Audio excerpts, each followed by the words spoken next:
അമ്പലപ്പുഴയിൽ രാസലഹരിയുമായി യുവാവ് പിടിയിൽ. South police station പരിധിയിൽ രാസലഹരിയുമായി യുവാവ് പിടിയിൽ. വെള്ളക്കിണർ ഇർഷാദ് പള്ളിക്ക് സമീപം കണിയാമ്പറമ്പ് മുഹമ്മദ് ഇഹ്സാനാണ് പോലീസിന്റെ പിടിയിലായത്. 22 വയസ്സായിരുന്നു. 7.66 ഗ്രാം MDMA യുവാവിന്റെ പക്കൽ നിന്നും ജില്ലാ ലഹരിവിരുദ്ധ സ്ക്വാഡും ആലപ്പുഴ സൗത്ത് പോലീസും ചേർന്ന് കണ്ടെടുത്തു. മാസങ്ങളായി ബാംഗ്ലൂരിൽ നിന്നും നാട്ടിലെത്തി MDMA വിൽപ്പന നടത്തി വരികയായിരുന്നു ഇയാൾ. കർണാടക ഉടുപ്പിയിൽ ഏവിയേഷൻ കോഴ്സിന് പഠിക്കുകയാണ് ഇഹ്സാൻ. നാട്ടിൽ വരുമ്പോൾ ബാംഗ്ലൂരിൽ പോയി MDMA വാങ്ങി നാട്ടിൽ കൊണ്ടുവന്ന് കച്ചവടം നടത്തി വരികയായിരുന്നു. കുറച്ചു ദിവസമായി ആലപ്പുഴ ടൗൺ ഭാഗങ്ങളിലാണ് ലഹരി വസ്തുക്കൾ വിൽക്കുന്നതിനായി ഇയാൾ തിരഞ്ഞെടുത്തിരുന്നത്. ബാംഗ്ലൂരിൽ പോയി വാങ്ങി നാട്ടിലെത്തിച്ച് നല്ല രീതിയിൽ വിൽപ്പന നടത്തുന്നുവെന്ന് കിട്ടിയ വിവരത്തിന്റെ അടിസ്ഥാനത്തിൽ പോലീസ് ഇയാളെ രഹസ്യമായി നിരീക്ഷിച്ചു വരികയായിരുന്നു. ജില്ലാ ലഹരിവിരുദ്ധ സ്ക്വാഡ് DYSP B പങ്കജാക്ഷന്റെ നേതൃത്വത്തിലുള്ള ലഹരിവിരുദ്ധ സ്ക്വാഡും ആലപ്പുഴ DYSP വിജയന്റെ നേതൃത്വത്തിലുള്ള പോലീസും ചേർന്നാണ് പ്രതിയെ പിടികൂടിയത്.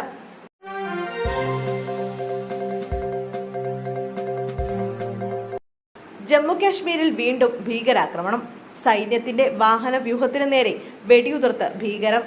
ജമ്മു കാശ്മീരിലെ കടുവയിൽ ഇന്ത്യൻ സൈന്യത്തിന്റെ വാഹന വ്യൂഹത്തിന് നേരെ ഭീകരരുടെ ആക്രമണം. 2 സൈനികർക്ക് പരിക്കേറ്റു. ബെഡ്നോദ ഗ്രാമത്തിലെ ലോഹായ് മൽഹറിൽ പട്രോളിംഗ് നടത്തുകയായിരുന്ന സൈനിക വാഹനങ്ങൾക്ക് നേരെയാണ് വെടിവെപ്പുണ്ടായത്. സൈന്യം ശക്തമായി തിരിച്ചടിച്ചതോടെ ഭീകരർ പിൻവാങ്ങി. ഭീകരർക്കായി തിരച്ചിൽ തുടരുകയാണെന്ന് സൈനിക വൃത്തങ്ങൾ അറിയിച്ചു. 2 ദിവസത്തിനിടെ കത്തുവയിൽ ഉണ്ടാകുന്ന രണ്ടാമത്തെ ഭീകരാക്രമണമാണിത്.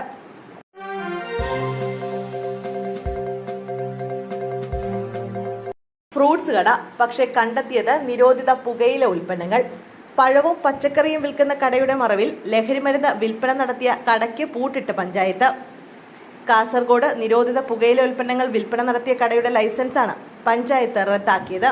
മൂളിയാർ പഞ്ചായത്തിലെ YMH ഫ്രൂട്ട്സ് എന്ന കടയിൽ നിന്നും നിരോധിത പുകയില ഉൽപ്പന്നങ്ങൾ എക്സൈസ് കണ്ടെടുത്തതിന്റെ അടിസ്ഥാനത്തിലാണ് നടപടി.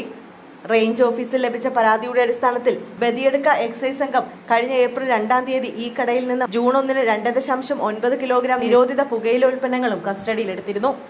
തുടർന്ന് റേഞ്ച് ഇൻസ്പെക്ടർ സുബിൻ രാജ് പഞ്ചായത്ത് സെക്രട്ടറിക്ക് കടയുടെ ലൈസൻസ് റദ്ദ് ചെയ്യാൻ കത്ത് നൽകി.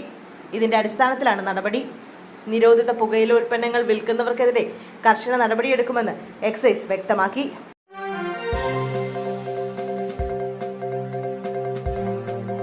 ആലപ്പുഴയിൽ പുകയില ഉൽപ്പന്നങ്ങളുമായി 2 പേർ പിടിയിൽ. നിരോധിത പുകയില ഉൽപ്പന്നങ്ങളുമായി 2 പേരെ അമ്പലപ്പുഴ പോലീസ് പിടികൂടി.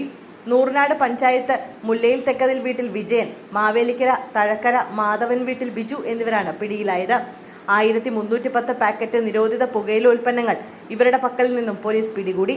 അമ്പലപ്പുഴ കേച്ചേരിമുക്കിൽ സംശയാസ്പദമായി കണ്ട ഇവരെ CI പ്രതീഷ് കുമാർ, SI ടോൾസൺ ജോസഫ്, CPMമാരായ വിഷ്ണു, സുബിൻ, വർഗീസ് എന്നിവർ ചേർന്നാണ് പിടികൂടിയത്.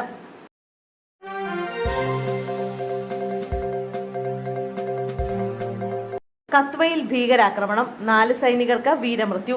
ജമ്മുകാശ്മീരിലെ കത്വയിൽ ഭീകരരും സൈന്യവും തമ്മിൽ ഏറ്റുമുട്ടൽ, 4 സൈനികർക്ക് വീരമൃത്യു, 6 സൈനികർക്ക് പരിക്കേറ്റതായാണ് വിവരം. പ്രദേശത്ത് ഇപ്പോഴും ഭീകരരും സൈന്യവും തമ്മിലുള്ള ഏറ്റുമുട്ടൽ തുടരുകയാണ്.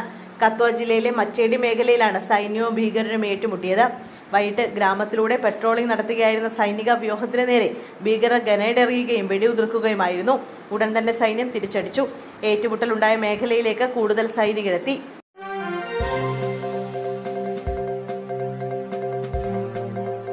തദ്ദേശ വാർഡ് വിഭജന ബില്ലിന് അനുമതി. ബില്ലിൽ ഒപ്പുവെച്ച് ഗവർണർ. തദ്ദേശ വാർഡ് വിഭജന ബില്ലിൽ ഗവർണർ ആരിഫ് മുഹമ്മദ് ഖാൻ ഒപ്പുവെച്ചു. ഇത് പ്രകാരം എല്ലാ തദ്ദേശ സ്ഥാപനങ്ങളിലും 1 വാർഡ് വീതം കൂടും. ചർച്ച കൂടാതെ പാസാക്കിയ ബില്ലിൽ ഒപ്പിടരുതെന്ന് പ്രതിപക്ഷം ആവശ്യപ്പെട്ടിരുന്നു. എന്നാൽ ഈ ആവശ്യം തള്ളിയാണ് ഗവർണർ ബില്ലിൽ ഒപ്പുവെച്ചത്. ഓരോ തദ്ദേശ സ്ഥാപനങ്ങളിലും 1 വാർഡ് വീതം കൂട്ടാനാണ് തീരുമാനം. സംസ്ഥാന തദ്ദേശ സ്ഥാപനങ്ങളിലെ വാർഡ് വിഭജനത്തിനായി ഡീലിമിറ്റേഷൻ കമ്മീഷൻ രൂപീകരിച്ച് സർക്കാർ വിജ്ഞാപനമിറക്കിയിരുന്നു. സംസ്ഥാന തെരഞ്ഞെടുപ്പ് കമ്മീഷണർ A ഷാജഹാനാണ് കമ്മീഷൻ ചെയർമാൻ. IAS ഉദ്യോഗസ്ഥരായ Rathan Kelkar, K Biju, S Harikishore, K Vasuki എന്നിവരാണ് അംഗങ്ങൾ.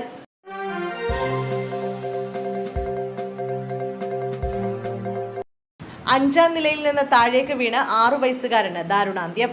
5-ാം നിലയിലെ പടികളിൽ സഹോദരിക്കൊപ്പം കളിച്ചുകൊണ്ടിരിക്കെ കൈവരികൾക്ക് ഇടയിലുള്ള വിടവിലൂടെ കുട്ടി താഴേക്ക് വീഴുകയായിരുന്നു. ഉടനെ ആശുപത്രിയിൽ എത്തിച്ചെങ്കിലും രക്ഷിക്കാനായില്ല. കൊൽക്കത്തയിലെ സൈനിക കോംപ്ലക്സിലാണ് അപകടമുണ്ടായത്. ജമുന ബിൽഡിംഗിലെ 5ാം നിലയിലുള്ള സർവൻസ് ക്വാർട്ടേഴ്സിൽ താമസിക്കുന്ന ദുർഗയുടെ മകൻ യോഗേഷ് നായകാണ് മരിച്ചത്. 1ാം ക്ലാസ് വിദ്യാർത്ഥിയാണ്. യോഗേഷിന്റെ അച്ഛനും അമ്മയും സഹോദരിയും അടങ്ങുന്ന കുടുംബമാണ് ക്വാർട്ടേഴ്സിൽ ഉണ്ടായിരുന്നത്. മാതാപിതാക്കൾ മുറിയിലായിരുന്ന സമയത്ത് കുട്ടികൾ പുറത്ത് പടിയിൽ കളിക്കുകയായിരുന്നു. ഇതിനിടെ യോഗേഷ് കൈവരിയിലൂടെ നിരങ്ങിയിറങ്ങാൻ ശ്രമിച്ചു. ഇതിനിടെ കുട്ടിയുടെ ബാലൻസ് തെറ്റി താഴേക്ക് വീണുവെന്ന് സ്ഥലത്ത് പരിശോധന നടത്തിയ ഒരു പോലീസ് ഉദ്യോഗസ്ഥൻ പറഞ്ഞു. ചതുരാകൃതിയിലുള്ള കൈവരികൾക്ക് ഇടയിലുള്ള വിടവിലൂടെ 60 അടിയോളം താഴ്ചയിലേക്കാണ് കുട്ടി വീണത്. സഹോദരി ബഹളം വെച്ചപ്പോൾ മാതാപിതാക്കൾ ഓടി പുറത്തേക്ക് വന്നു. ഗുരുതരമായി പരിക്കേറ്റ കുട്ടിയെ മാതാപിതാക്കളും തൊട്ടടുത്ത് താമസിക്കുന്നവരും ചേർന്ന് 10 മിനിറ്റിനകം കൽക്കത്ത നാഷണൽ മെഡിക്കൽ കോളേജ് ആശുപത്രിയിൽ പ്രവേശിപ്പിച്ചെങ്കിലും പരിക്കുകൾ ഗുരുതരമായതിനാൽ രക്ഷിക്കാൻ സാധിച്ചില്ല.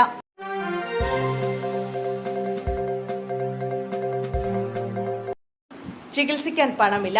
പെൺകുഞ്ഞിനെ ജീവനോടെ കുഴിച്ചുമൂടി പിതാവ്. 15 ദിവസം പ്രായമായ മകളെ ജീവനോടെ കുഴിച്ചുമൂടിയ കേസിൽ പിതാവ് അറസ്റ്റിൽ. മകളെ ചികിത്സിക്കാൻ പണമില്ലാത്തതിനെ തുടർന്നാണ് പിതാവ് ഇത്തരമൊരു ക്രൂരകൃത്യം ചെയ്തതെന്ന് പോലീസ് പറഞ്ഞു. പാകിസ്ഥാനിലെ സിന്ധ് പ്രവിശ്യയിലെ നൌഷാരോ ഫിറോസ് സ്വദേശിയായ തയ്യബാണ് അറസ്റ്റിലായത്. ചാക്കിൽ പൊതിഞ്ഞ ശേഷമാണ് കുട്ടിയെ കുഴിച്ചുമൂടിയത്. തയ്യബിനെ റിമാൻഡ് ചെയ്തു. പോസ്റ്റ്മോർട്ടത്തിനായി കുട്ടിയുടെ മൃതദേഹം പുറത്തെടുക്കാൻ കോടതി നിർദ്ദേശിച്ചു.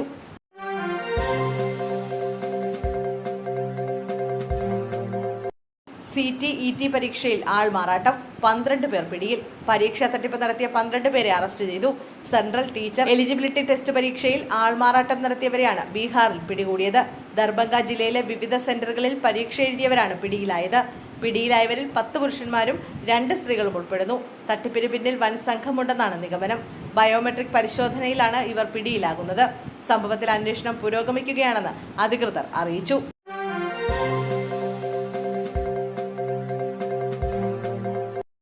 ജ്വല്ലറിയുടെ ഭിത്തി തുറന്ന മോഷണം.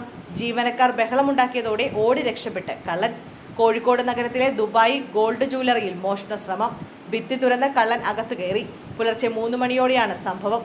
ജ്വല്ലറിയിൽ നിന്ന് അലാറം മുഴങ്ങിയതോടെ സെക്യൂരിറ്റി ജീവനക്കാർ നടത്തിയ പരിശോധനയിൽ ജ്വല്ലറിയുടെ ഭിത്തി തുറന്നതായി കണ്ടെത്തുകയായിരുന്നു. ഉടൻ തന്നെ സെക്യൂരിറ്റി ജീവനക്കാർ വിവരം മറ്റു ജീവനക്കാരെ അറിയിച്ചു.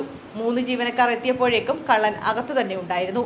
ജീവനക്കാരെത്തി ബഹളം വെച്ചതോടെ ഇതേ ദ്വാരത്തിലൂടെ കള്ളൻ പുറത്തേക്ക് ചാടി. ജീവനക്കാർ പിന്തുടർന്നെങ്കിലും പിടികൂടാനായില്ല. ഫറോക്ക് പോലീസ് സ്ഥലത്തെത്തി അന്വേഷണം ആരംഭിച്ചു.